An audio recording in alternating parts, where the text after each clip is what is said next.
En 1717, on prépare un document résumant l'histoire de la Nouvelle-France pour le ministre de la Marine, le ministre français responsable des colonies.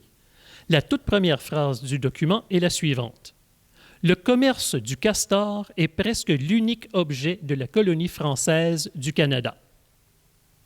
C'est Samuel de Champlain, en 1608, qui fonde la première habitation permanente en Nouvelle-France, Québec.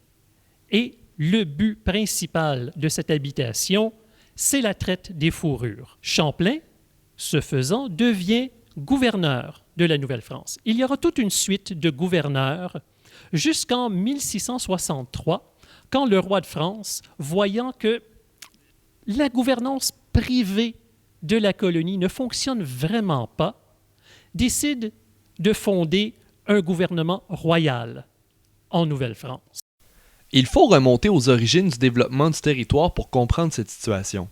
En effet, en 1627, la Compagnie des Sans-Associés, mise sur pied par le cardinal de Richelieu, obtenait le monopole des fourrures en Nouvelle-France en échange de l'établissement d'un certain nombre de colons. Force est de constater que l'objectif de la compagnie n'était pas de satisfaire les demandes du roi, mais bien de remplir les poches de ses actionnaires. Enfin, bien que Champlain ait joué un rôle important dans la mise sur pied de l'établissement de Québec, c'est à Charles Huot de Montmagny à qui on doit la protection de la colonie lorsqu'elle était plongée dans les guerres iroquoises. Le château Saint-Louis, construit vers 1620, illustre assez bien la présence de décideurs importants dans la ville de Québec.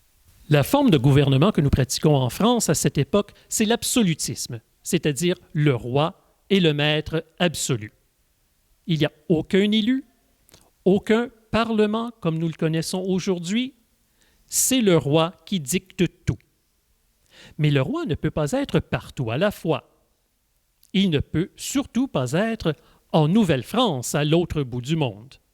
Alors, en Nouvelle-France, nous avons une sorte de parlement nommé, pas élu. Et ce genre de parlement, c'est le Conseil supérieur. Le gouverneur dispose des pouvoirs diplomatiques.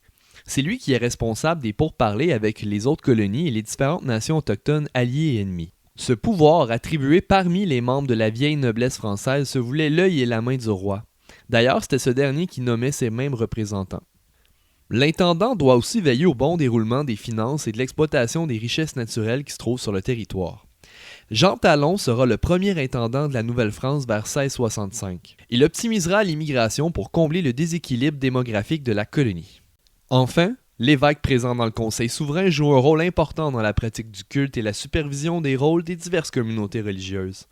En 1663, François de Laval fonde le Séminaire de Québec qui vise l'unité de l'Église en Nouvelle-France. Le territoire sous contrôle français viendra à couvrir les 3/4 du continent. La traite des fourrures chez nos voisins les 13 colonies amènera progressivement des tensions en Amérique. Mais c'est toutefois entre les deux métropoles européennes que s'ouvrira un conflit qui culminera en 1759 sur les plaines d'Abraham à Québec.